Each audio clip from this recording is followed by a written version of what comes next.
గుండ్రంగా తిరిగినాయి తప్ప ఎన్నడూ కూడా ఆ బియ్యం తిన్న పాపాన పోలే. అందుకే అన్న ఆలోచన చేసినాం. సంవత్సరానికి 13,000 కోట్ల రూపాయల భారం అవుతున్నది. ఆలోచన చేయలే, ఆర్థిక భారం అనుకోలే. పేదవాడి ఆకలి తీర్చాలనుకున్నాం, కడుపు నిండా పచ్చడి అన్నం పెట్టాలనుకున్నాం. ఎన్ని అడ్డంకులు వచ్చినా, ఎన్ని ఆర్థిక ఇబ్బందులు వచ్చినా వాటన్నిటిని అధిగమించి ఈనాడు ప్రతి పేదవాడికి సన్న బియ్యం ఇస్తున్నాం. మా అక్కలు చెప్పాలి, రేషన్ షాప్ దగ్గర నిలబడి సన్న బియ్యం తెచ్చుకుంటున్న మాట వాస్తవం కాదా?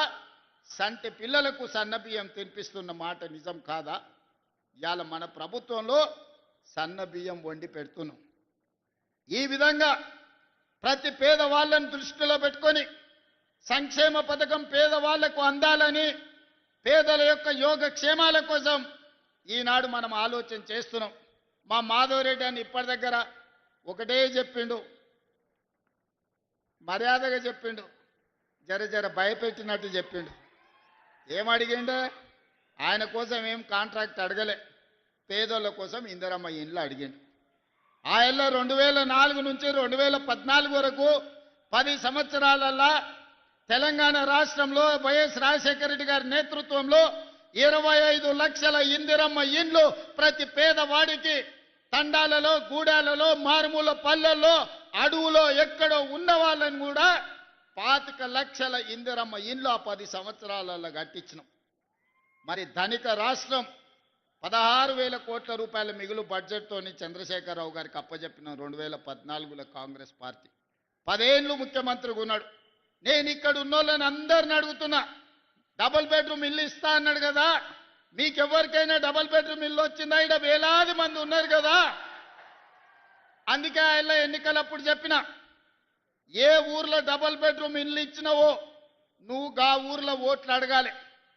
ఏ ఊర్లో మేము ఇందిరమ్మ ఇల్లు ఇచ్చినామో మేము గా ఊర్లో ఓట్లు అడుగుతాం. హనుమాన్లో గుడి లేని ఊరని ఉండొచ్చు కానీ ఇందిరమ్మ ఇల్లు లేని ఊరు లేదు. ఏ ఊర్లైనా గుడైనా, బడైనా, తాగనిక నీళ్ళ ట్యాంక్ అయినా, ఇందిరమ్మ ఇల్లైనా మనమిచ్చిందే. ఇక్కడికి వచ్చిన వాళ్ళు గుండె మీద చేసుకొని ధైర్యంగా నిలబడి చెప్పొచ్చు. ఇవాళ వాళ్ళని అడుగుండ్రి, ఏ ఊర్లో డబుల్ బెడ్రూమ్ ఇల్లు ఇచ్చిందో చూపియమనుండ్రి, ముఖ్యమంత్రిగా నేనే వస్తా. కొన్ని ఊర్లలో పోయి ఉన్నాయి కూలగొట్టిండు. వాళ్ళకి ఇక చెప్పిండయా ఊరిచ్చిండంటే వరంగల్లోనే మీ కాలనీ మొత్తం అసలు గుడిసెలు ఏముండవని మొత్తం కాలనీ ఊడగొట్టిండు. ఏమైంది? చివరికి ఇల్లు వీకి పందిరేసుకున్నట్టు బజార్ పాలైంది వాళ్ళ బతికే ఆయన నమ్ముకుంటే.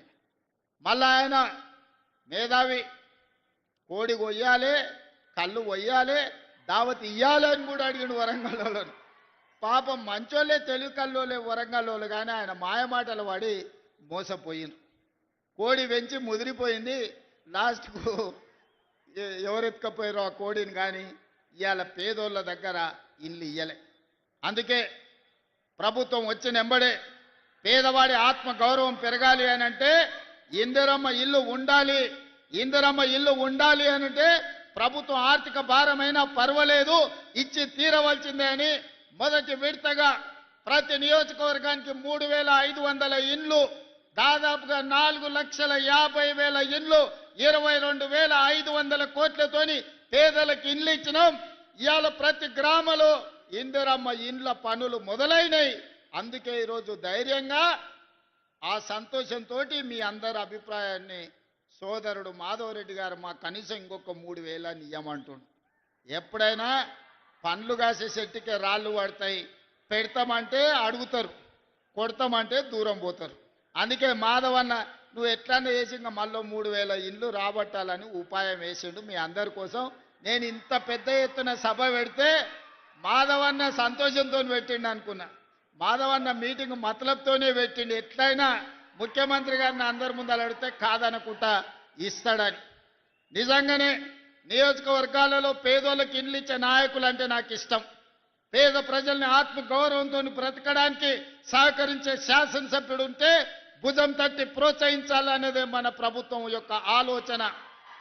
వచ్చే ఏప్రిల్ కొత్త సంవత్సరం ఫైనాన్షియల్ ఇయర్లో తప్పకుండా ఈ నర్సంపేటకు మళ్ళీ 3,000 నుంచి 3,500 ఇండ్ల మంజూరు చేసే బాధ్యత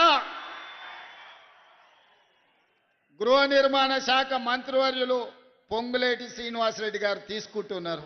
అందుకే వేదిక మీద నుంచి వారికి ఆదేశాలు ఇస్తున్నా, వచ్చే బడ్జెట్ ఇయర్లో ఖచ్చితంగా నర్సంపేటకు 3 నుంచి 3,500 ఇండ్లు మంజూరు చేసే బాధ్యత పొంగులేటి శ్రీనివాసరెడ్డి గారికి అప్పచెప్తున్నా. వారిని పర్యవేక్షించుకుంటూ నీకు ఇండ్లు ఇచ్చే బాధ్యత నేను తీసుకుంటా అని చెప్పి ఈ సందర్భంగా నర్సంపేట మిత్రులకు నేను తెలియజేస్తున్నా. మిత్రులారా, ఇవాళ మా ప్రభుత్వం మొట్టమొదటి భారత ప్రధాని